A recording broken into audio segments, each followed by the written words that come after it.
எந்திர வரியா? உலகம் யாவையும் தாம் உளவாக்களும் நிலை பெறுத்தலும் நீக்களும் நீங்களா அழகிலா விளையாட்டுடையார் அவர் தலைவர் அன்னவர்க்கே சரண் நாங்களே. அஞ்சிலே ஒன்று பெற்றான் அஞ்சிலே ஒன்றை தாவி அஞ்சிலே ஒன்றாராக இயற்காக ஏகி அஞ்சிலே ஒன்று பெற்ற அணங்கு கண்டு அயலாரூரில் அஞ்சிலே ஒன்றை வைத்தான் அவன் நம்மை அழித்து காப்பான்.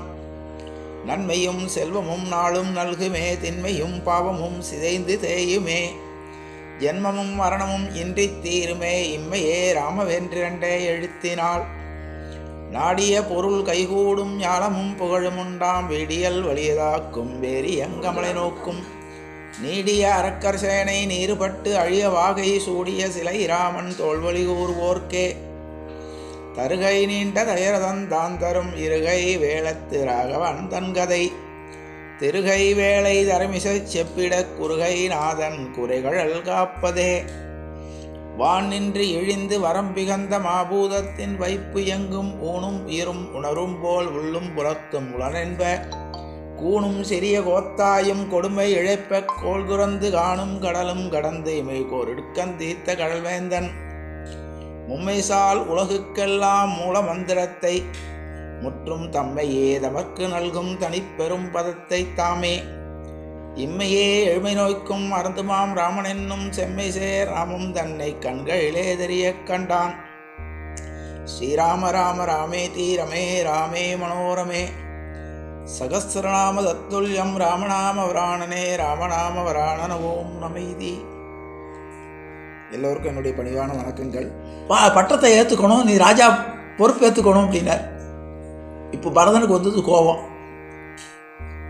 சூடின மலர்கரல் சொல்லின உன் செவி கூடின புருவங்கள் குதித்து கூத்து நின்றாடின உயிர்ப்பினோடு ஓர் உயிர் கொழுந்துல ஓடின உமிழ்ந்தன உதிரம் கண்களே. கம்பன் சொல்கிறது ரொம்ப அழகாக இருக்குது. இதை கேட்ட உடனே அப்படியே எந்திருந்தானா, துடிச்சானா பரதன். என்னம்மா சொன்ன, என்ன போய் ராஜ்யம் ஏற்றுக்கணுமா அப்படின்னு சொல்லி கண்கள் அவன் கண்கள் சிவந்தன, கண்ணில் இருந்து ரத்தம் கொட்டுதான். நமக்கெல்லாம் கண்ணில் சொல்கிறோம்ல, உன் கண்ணில் நீர் வழிந்தால் என் நெஞ்சில் உதிரம் கொட்டுதடின்னு பாரதி பாடினான்.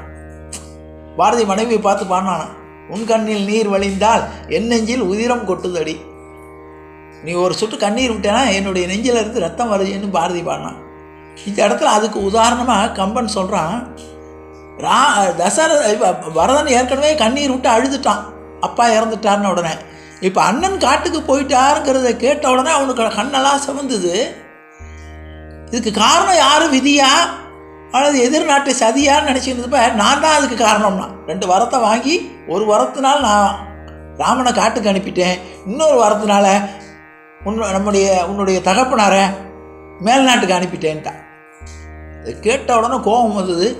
கண்கள் சிவந்தன, சிவந்த கண்ணில் இருந்து ரத்தம் வந்துதான். ஏன்னா கண்ணீர் ஏற்கனவே அழுது போஞ்சிட்டான், கண்ணில் இருந்து ஒரு ரத்தம் வந்துடான்.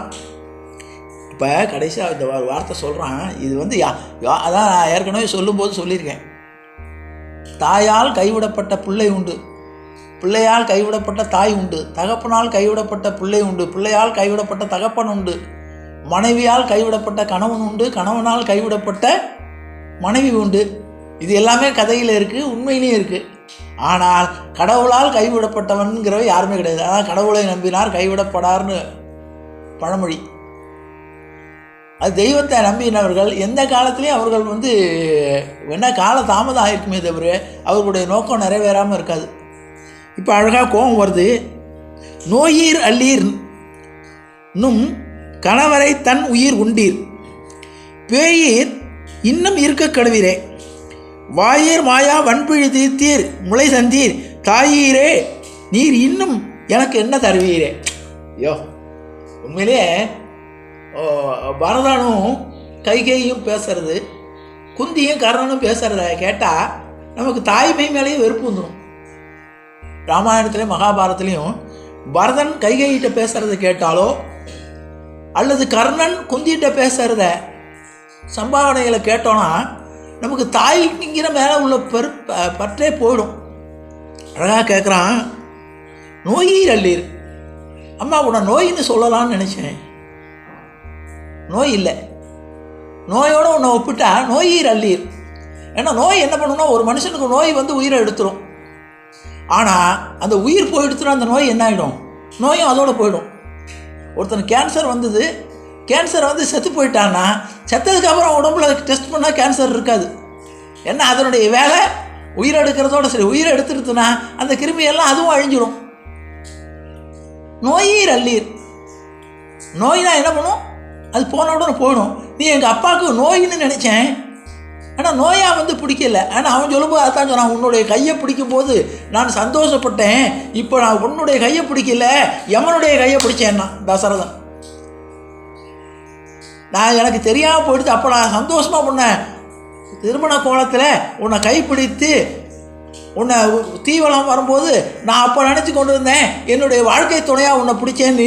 இல்லை, எவனைத்தான் கையை பிடிச்சி இவ்வளோ நாளாக சுற்றிட்டு வந்திருக்கேன், நீ சரியான நேரத்தில் என்னை பிடிச்சி விட்டேனா தசரதன். இப்போ சொன்னால் நீ நோய் இல்லை, சரி என்ன, நும் கணவருக்கு உயிர் உண்டீர். நீ அவனுடைய கணவனுடைய உயிரை எடுத்துட்ட.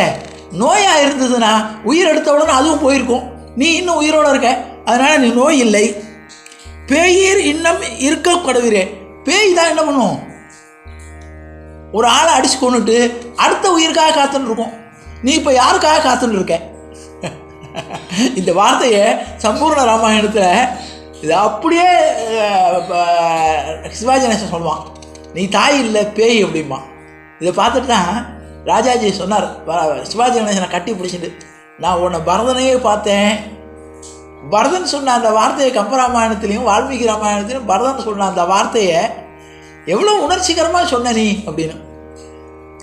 வாயீர் வாயவன் முளை தந்தீர். எனக்கு நீ பால் கொடுத்தேன்னு நினச்சேன், அந்த பாலில் விஷத்தை கலந்து கொடுத்துருக்கேன். தாயீரே நீ இன்னும் எனக்கு என்ன தருவீரோ. எனக்கு இப்போ நீ அப்போ கொடுத்த பால் கொடுத்தப்போ நான் நினச்சேன் எனக்கு சந்தோஷமாக உயிரை கொடுக்குறேன்னு. இப்போ எனக்கு அதை கொடுக்கல, எனக்கு பாலுங்கிற முறையில் இப்போ உன் வாயிலேருந்து கொடுக்குறியே, இது உன்னுடைய வாயிலேருந்து வரக்கூடிய விஷத்தை எனக்கு கொடுத்துருக்கேன்னு சொன்னான். கதறி அழுகிறான். இனிமே நீ எனக்கு தாய், அதை சொன்னதுக்கப்புறம் இனிமேல் எனக்கு தாயே இல்லை, நீ நேர நான் என்னுடைய தாயாகிய என்ன இவனை வளர்த்தவ கோசலை, அண்ணனும் இல்லை. பாருங்க பரதனுடைய நிலைமை, அப்பா இறந்து போயிட்டார், ஆறுதல் சொல்ல வேண்டிய கைகை என்ன சொல்கிறா, நீ அதை பற்றி கவலைப்படாத, குளிச்சுட்டு துணியை மாற்றிட்டு வா, இப்போ நீ பட்டம் ராஜாவா பார்த்துக்கணுங்கிறா. கதறான். அப்போ எனக்கு ஆறுதல் சொல்கிறதுக்கு யார் இருக்கா, ராமன் அண்ணாவும் காட்டுக்கு போயிட்டாருங்கிற. அடுத்தாப்புல மண்ணியாக இருக்கக்கூடிய அண்ணிட்ட விழலானா அவளும் இல்லை. ஒரு சகோதரனுங்கிற முறையில் இன்னொரு சகோதரனை கட்டி பிடித்து கொண்டு அழலானா லக்ஷ்மணனும் காட்டுக்கு போயிட்டாங்கிற. அப்போ எனக்கு கோசலை தான் எனக்கு ஆறுதல். அந்த தாய்கிட்ட போய்க்கிறேன். கோசலையுடைய அரண்மனைக்குள்ளே போகிறான். கண்ணி பார்த்துங்க, கதறிய கோலத்தோட கலங்கி போய் நிற்கிறான். கோசலைகிட்ட போன உடனே கோசலை பாருங்கள், அவருக்கு பரதனுக்கு ஒவ்வொருத்தன்ட்டையும் எப்படி அடி வாங்குறான்னு. கோசலைகிட்ட போய் அழறான், அம்மா அப்பா போயிட்டாரே, அண்ணா காட்டுக்கு போயிட்டாரேங்கிறான். அவள் கோசலை ஒரு வார்த்தை கேட்குறா, மையேற மனத்தோடு மாசுவானவன் செய்யனே என்பது தேரஞ்சிந்தையால் கைகையர் கோமகள் தீங்கிழைத்த கைத்தவம் ஐயனி அறிந்திலை போலும். அழுது அவளுடைய காலடியில் கட்டிட்டு அழுதுட்டு, அம்மா அப்பா போயிட்டாராம்மா கேள்விப்பட்டேனே, அண்ணாவும் அண்ணியும் என்னுடைய தம்பி ஆகிய லக்ஷ்மணனும் எல்லாரும் காட்டுக்கு போயிட்டாங்கன்னு கேள்விப்பட்டேனேன்னு உடனே அவனை தூக்கி நிறுத்தி கேட்குறா, இதெல்லாம் உனக்கு தெரியாதான்னு கேட்குறா. கைகேயி நீ சேர்ந்து செஞ்ச வேலை தானேனா. எப்படி பரதனை தூக்கி வளர்த்தவ இவ. அதான் ஒரு சூழ்நிலை. இதான் ஒன்று, பெற்றவளுக்கும் வளர்த்தவளுக்கும் இவ்வளோ வித்தியாசம். வளர்க்கும் போது எல்லோரும் வளர்ப்போம். பெற்ற குழந்தைக்கு ஏதாவது ஒரு ஆபத்து வந்ததுன்னா வளர்த்த குழந்தை மேலே ஒரு பாசம் இருக்காது. ஏன்னா அது இரத்த பந்தம். இவளுக்கு என்ன தோணுது, ராமனை காட்டுக்கு அனுப்பின உடனே கைகேயி மேலே கோபம் வந்தது இயற்கை. ஏன்னா கைகேயி ஏற்கனவே இவளுக்கு பிடிக்காது. பரதன் இவன்கிட்டயே வளர்ந்தவன், அவனை பற்றி உணராம உங்கள் அம்மா செஞ்ச செயல் உனக்கு தெரியாமையா செஞ்சிருப்பா. இதை கேட்ட உடனே பரதனுக்கு இன்னும் கஷ்டம் அதிகமாகிடுது. ஏற்கனவே அவன் சோகத்தில் இருக்கான். இது கேட்ட பரதன் இன்னும் கதற ஆரம்பித்தான். அவனுடைய கதறலை கம்பன் வந்து வரி வரியாக அழுதானான். எப்படி அழுதானுங்கிற அழுதுட்டு கடைசியில் அவன் சொல்கிறான், அம்மா என்னை பார்த்து என்ன வார்த்தை நீ சொல்லிட்ட.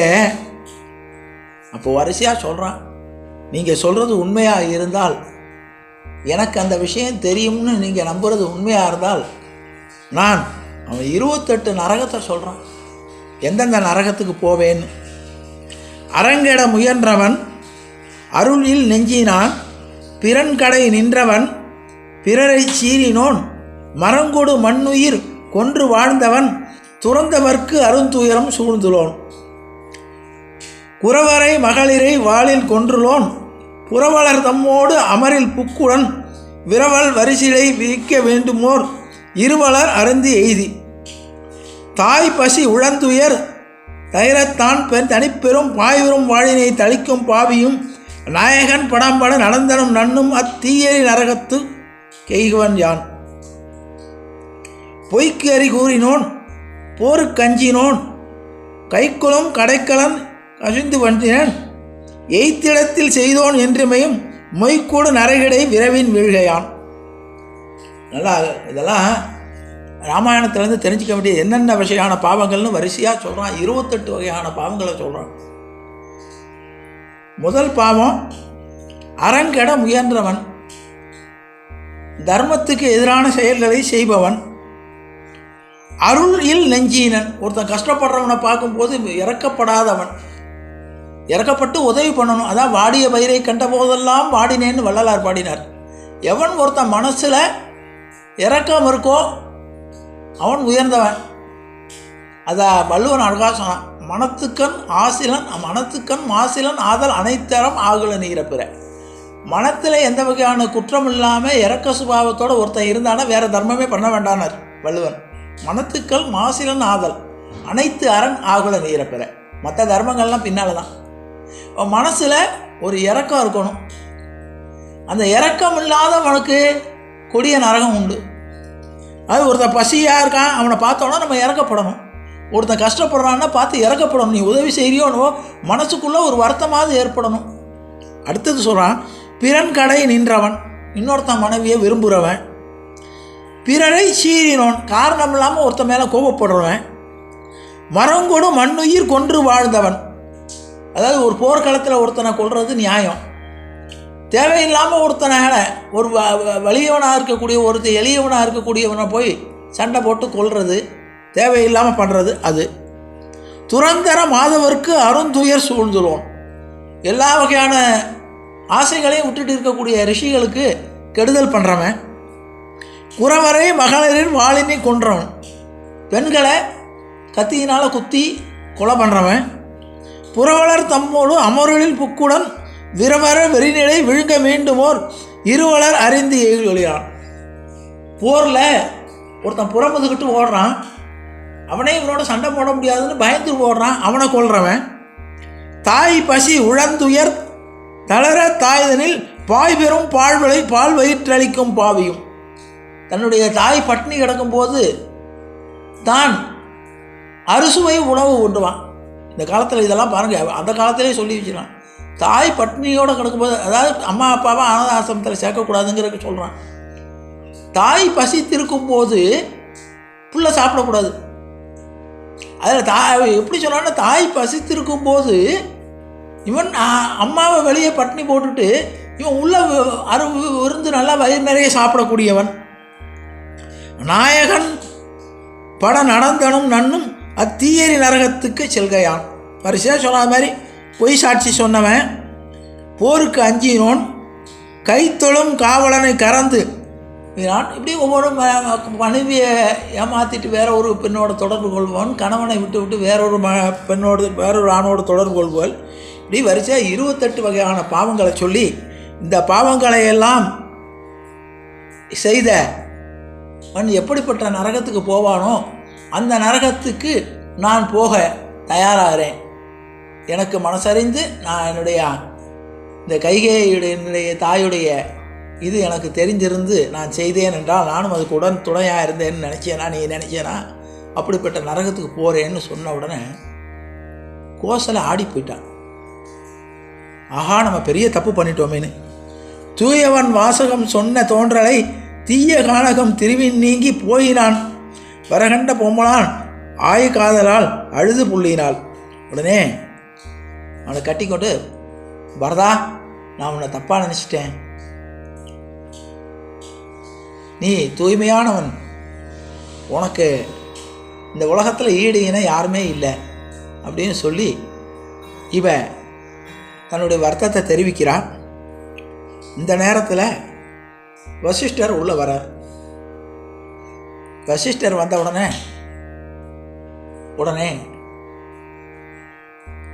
வசிஷ்டர்கிட்ட திருவடியில் வணங்கி, குருநாதா, இப்படி ஒரு நிலைமை இந்த அயோத்திக்கு வரணுமா? 16,000 ஆண்டுகள் ஆட்சி பண்ண என்னுடைய தகப்பனார் பிள்ளைகள் யாரும் இல்லாத காலத்தில் இப்படி தன்னுடைய உயிரை திறந்து விட்டாரே. இன்றைக்கி நம்ம சொல்லுவோம், சில நேரங்களில்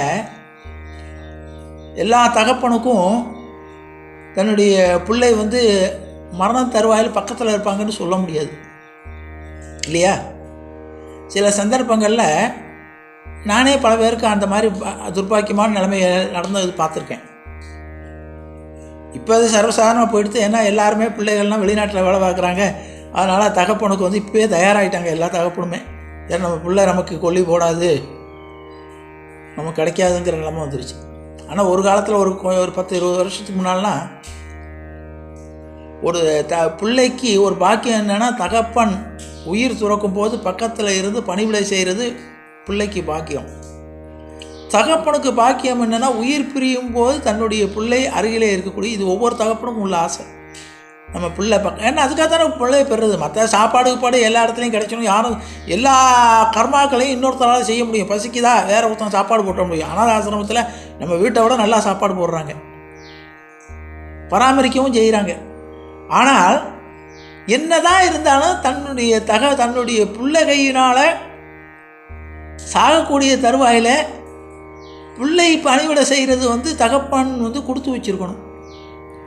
அதைத்தான் சொல்லும்போது, இன்றைக்கி ராமாயணத்தில் சொல்லும்போது சொல்லுவோம், தசரதன் தவம் பண்ணி ராமனை பெற்றான் இல்லையா? தசரதனுக்கு பிள்ளை கிடைச்சது, நமக்கெல்லாம் பிள்ளை கிடைச்சது, நமக்கு குழந்தை பிறந்தது நம்முடைய இச்சையினால் பிறந்தது. நம்ம ஆசைப்பட்டு பெற்றோம் குழந்தை வேணும்னு. தசரதன் தவம் இருந்து பெற்றான் இல்லையா? ரிஷிசிங்கரை கூட்டி கொண்டு தபஸ் பண்ணி தமக்கு பிள்ளை வேணும்னு ஆசைப்பட்டு தவம் பண்ணி பெற்ற பிள்ளை ஒன்றுக்கு 4 பிள்ளையை பெற்றான். 4 பிள்ளையும் கடைசியில் கூட இல்லை. இதுதான் விதி. அதனால் இன்றைக்கி நாங்கள் ஏதாவது ஒரு சம்பவத்தில் ஒரு ஆறுதல் சொல்லும்போது சொல்லுவோம், ஆணாகப்பட்ட தசரதனுக்கே அந்த பாக்கியம் கிடைக்கல. ராமன் தவமிருந்து மண்ணுபுகள் கோசலைதான் மணிவயிறு வாய்த்தவனேன்னு சொல்லுவார். நான் மாடிட்டு ஜென்மம் எடுக்கணும்னு தேர்ந்தெடுத்து தசரதனுடைய வயிற்றில் பிள்ளையா பிறந்தான், தசரதனுடைய கோசலையுடைய வயிற்றில். ஆனால் பின்னால் ராமன் சொல்லி அழுவான். இதை கேள்விப்படும் போது, மன்னர் தசரதர் உயிரை புட்டார்ன உடனே கதறி அழுவான். நான் என்ன ஜென்மம் எடுத்து இந்த பாவத்தை நான் எங்கே தீர்க்க போகிறேன்? இந்த பிள்ளைகளுக்கு உண்டான ஒரு பெரிய கடமை என்னன்னு கேட்டால், அப்பாவை காப்பாற்றுறது, சாப்பாடு போடுறது, துணிமணி எடுத்து கொடுக்கறதெல்லாம் 2வது பட்சம். மரண தருவாயில், சாகக்கூடிய தருவாயில் அப்பாவுக்கு பக்கத்தில் இருந்து அந்த அப்பாவுக்கு பணிவிட சென்ற பாக்கியம் எல்லா பிள்ளைகளுக்கும் கிடைக்காது. அதே பாக்கியம் எல்லா தகப்பனுக்கும் கிடைக்காது. ராமன் வைகுண்டத்திலேருந்து கீழே இறங்கி மனிதர்கள் செய்யக்கூடிய காரியங்களை எல்லாம் செய்யணும், மனிதர்களுடைய பாசத்தை அனுபவிக்கணும். ஏன்னா அவன் பாசம் கிடையாது. ராமன் பற்றற்றவன் இல்லையா? பெருமாளுக்கு பற்றே கிடையாது. பற்றுக பற்றற்றான் பாதம்னர் வள்ளுவர். யாருக்கு பற்று கிடையாதோ அவனுடைய பாதத்தை பிடிக்கணும். அப்படிப்பட்ட பகவான் தான் இந்த பூமியில் பிறந்து இந்த பற்று பாசங்கிறத அனுபவிக்கணுங்கிறதுக்காக அவதாரங்கள் எடுக்கிறார். அதில் ராமாவதாரம் விசேஷம், கிருஷ்ணாவதாரம் பின்னால் அது விசேஷம். இப்போ ராமாவதாரத்தில் பிறந்தவர் தன்னுடைய தகப்பனாருக்கு பணிவிடை பண்ணி நம்ம கர்மாவை செய்யணும்னு நினச்ச ராமனால் தகப்பனோட சேர்ந்து இருக்கவே முடியல. படிச்சுட்டு வந்த பிறந்து கொஞ்ச நாளில் பாடசாலைக்கு போயாச்சு வசிஷ்டர்கிட்ட. வந்து திரும்பி வந்த உடனே தசரதன் ஆசைப்படுறார் பட்டாபிஷேகம் பண்ணணும்னு. ராமனை கண்குளிர் அரியாசனத்தில் உட்காத்தி வச்சு ராமன் அரசாட்சி பண்ணக்கூடிய அழகை பார்க்கணுன்னு ஆசைப்பட்டார். ஆசைப்பட்ட உடனே அது நிறைவேறலை. ஆசைப்பட்ட அடுத்த நாளே ஒரே நாள், கொஞ்சம் சொல்லப்போனால் 24 மணி நேரம் கூட தாங்கலை. அவருக்கு அப்படி ஒரு நிலைமை வந்தது. பின்னால் ராமன் சொல்லி அழுவான். அதை அந்த இடம் வரும்போது சொல்கிறேன். வசிஷ்டர் வந்து சொன்ன உடனே வசிஷ்டருடைய திருவடியை கட்டி பிடித்து கொண்டு பரதன் கதறான். ஆச்சாரியரே இப்படி ஆயிடுத்தே அப்படின்னு சொல்லிட்டு உடனே வசிஷ்டர் அவனை தேர்த்துறார். கவலைப்படாதப்பா, என்ன பண்ணுறது, இப்படி ஆயிடுச்சுன்னு. உடனே இப்போ பரதன் சொல்லக்கூடிய நிலைமை என்ன தெரியுமா? சரி, ஆனது ஆயிடுத்து, அண்ணாவால் இந்த கர்மாவை செய்ய முடியல, நான் தான் அப்பாவுக்கு கொல்லி போடணும்னு தலைவிதி போல் இருக்குது, சரி வாங்கோ அதெல்லாம் செய்வோம் அப்படின்னு எந்திருந்தான். அப்பா எங்கே இருக்காருன்னு கேட்டான். அப்பாவை ஏற்கனவே சொன்னது மாதிரி தான், தையல் கடலை கிடந்தானை தைலக்கடலில் கிடைத்தினார்னா கம்பன். ஏற்கனவே பெண்களெல்லாம் சேர்ந்து அழுத இடத்துல எல்லா பெண்களையும் விலக்கி உன்னுடைய தகப்பனாருடைய பூத உடலை நாங்கள் நீ வர்றது வரைக்கும் பத்திரமா வச்சுருக்கணுமேனு நாங்கள் இப்போ சொல்கிறோமா இல்லையா, ஃப்ரீசரில் இருக்காருன்னா மார்ச்சூரியில் இருக்காருன்னு வச்சுக்குவோம். இப்போ நம்ம அப்படி தானே சொல்கிறோம். அப்போ இன்னும் கதறினான். ஐயோ, என்னோட அப்பா இறந்து போய் உடனே அந்த பூத உடலை சம்ஸ்காரம் பண்ண முடியாமல் இத்தனை நாள்கள் அழுகி போகக்கூடிய உடலை பாதுகாத்து வச்சுருக்கீங்களே, இப்படி நிலைமை எங்கள் அப்பாவுக்கு வரணுமான்னு அழுதுட்டு, சரி வாங்க இப்போவாது நம்ம அந்த இனிமே தாமதம் செய்யாமல் அந்த உடம்பை நல்லடக்கம் செய்யணும்னு எந்திருந்தானா. வசிஷ்டர் அவன் கையை பிடிச்சானான். ஒன்று கலவரத்தோடு பார்க்குறான். ஒன்றும் இல்லைப்பா, உங்கள் அம்மா உன்னை பட்டம் சூட்டணும்னு கேட்ட உடனே உங்கள் அப்பாவுக்கு கோபம் வந்துடுத்து. உன்னுடைய அம்மாவை தன்னுடைய மனைவி இல்லைன்னு ஒதுக்கிட்டார். உடனே பரதனுக்கு சந்தோஷம். சரியான முடிவு தான் அப்பா எடுத்திருக்காரு. நானே எனக்கு தாயா ஏன்டா இவ வயிற்றில் பிறந்தோன்னு நான் வருத்தப்பட்டு கொண்டிருக்கிறேன். எங்கள் அப்பா ராமன் மேலே உயிரை வச்சிருந்தார். அப்படிப்பட்டவனை காட்டுக்கு அனுப்பணும்னு நினச்ச அந்த மகாபாதகிய மனைவின்னு சொல்ல எந்த கணவனுக்கும் வராது. அதனால் எங்கள் அப்பா எடுத்த முடிவு ரொம்ப சரி அப்படின்னா. அது மாத்திரம் இல்லைப்பா, உன்னையும் என்னுடைய பிள்ளை இல்லைன்னு சத்தியம் பண்ணார் அப்படின்னு தலையில் அடித்து கொண்டு அழுதான். ஐயோ, நான் என்ன பாவம் பண்ணேன்? நான் கேகய நாட்டில் ஒரு விவரமும் தெரியாமல் நான் இருந்த இவளுடைய வயிற்றில் பிறந்ததுக்காக எனக்கு இந்த தண்டனையா? என்னுடைய அண்ணாவை தவிர தெய்வம் யாரும் இல்லைன்னு நினைச்சேனே. எனக்கு இப்படி ஒரு நிலைமையான அழுதான். அது மாத்திரம் இல்லைப்பா, உன்னை அந்த ஒவ்வொரு பிள்ளைக்கும் ஒரு கடமை இருக்குது.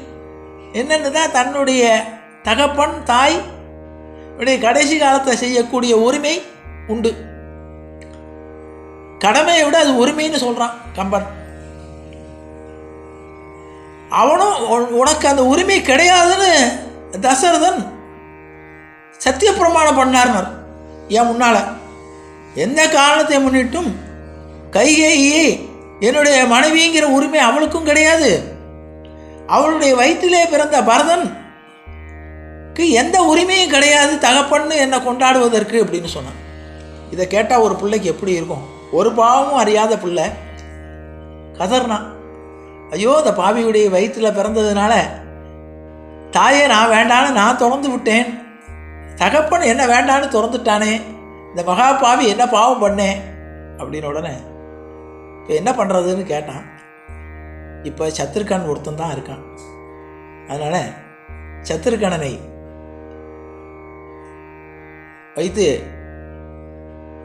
இறுதி காரியங்களை செய்ய சொல்லுவோம், அது முடிஞ்சதுக்கப்புறம் மற்றதை பேசிக்குவோம் அப்படின்னு சொல்லி உடனே பரதன் மூலமாக செய்தியை வெளியிட்டாங்க. உடனே மகாராஜா இறந்து விட்டார், அவருடைய ஈமச்சடங்குகள் சத்ருகணன் செய்கிறார்னு சொல்லி சத்ருகணன்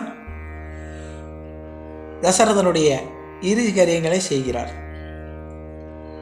முடித்த உடனே இதெல்லாம் முடிஞ்சதுக்கப்புறம் வசிஷ்டர் கூப்பிட்டு, அப்பா பரதா, எல்லா காரியங்களும் முடிந்து விட்டது, நீ இப்போ இருக்கக்கூடிய சூழ்நிலையில் தசரதன் உன்னைத்தான் ராஜாவை அங்கீகரிச்சிருக்கார், வரத்துக்கு அவர் கொடுத்த வாக்குப்படி, கைகையை கொடுத்த வாக்குப்படி.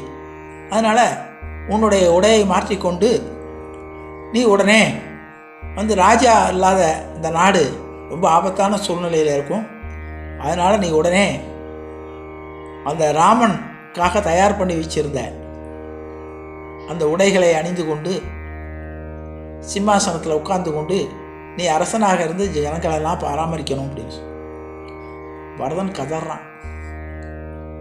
என்ன இது, இந்த நாட்டுக்காகவா நான் இருந்தேன்? தகப்பனுக்கு செய்யக்கூடிய உரிமையை செய்ய முடியாமல் இந்த ராஜ்யத்தை நான் அனுபவிக்கணுமா? எனக்கு வேண்டவே வேண்டாம். உடனே கைகை ராமன் எந்த சுகத்தை அனுபவித்தானோ, எந்த சுகத்தை வேண்டாம் என்று உதறிவிட்டு போனானோ அந்த சுகம் எனக்கு வேண்டாம் அப்படின்ட்டு உடனே தன்னுடைய தம்பியை பார்த்து, சத்ருகனா, நான் சொல்கிறேன், நீ பதவி ஏற்றுக்கோ. சத்ருகனன் சிரிச்சுட்டே சொன்னான், என்ன ராஜ்யம் இது? ஒருத்தன் அண்ணன் அப்பா சொல்ல கேட்டுட்டு காட்டுக்கு போயிட்டான், இன்னொரு தம்பி அண்ணன் அனுபவிக்காத சுகத்தை நான் எதுக்கு அனுபவிக்கணும், இந்த ராஜ்யம் வேண்டான்னு அவன் பின்னால் போயிட்டான். இப்போ சட்டப்படி உனக்கு உரிமை இருக்குது, உங்கள் அம்மா வாங்கி கொடுத்த சொத்து அது, அப்பாவும் உனக்கு கொடுத்த சொத்து, அதை நீ அனுபவிக்காம நீங்கள் 3 பேரும் வேண்டான்னு உதறி தள்ளதை நான் ஏற்றுக்கணுமா? நான் என்ன அவ்வளோ கொடூரமானவனான்னு கேட்டான். உடனே இப்போ பார்த்தா 16,000 வருஷம் குறைவில்லாமல் ராஜ்ய பரிபாலனை பண்ண அயோத்தி, யுத்தமே இல்லாத அயோத்தி இப்போ ராஜா இல்லாமல் இருக்கு.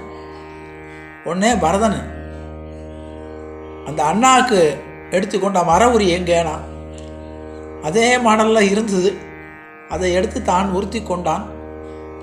இனிமேல் எங்கள் அண்ணா அனுபவிக்காத சுகம் எதுவும் எனக்கு வேண்டாம், இந்த ராஜ்யமும் வேண்டாம், இந்த ராஜ உணவுகளும் எனக்கு வேண்டான்னு சொல்லிட்டு இப்போவே நான்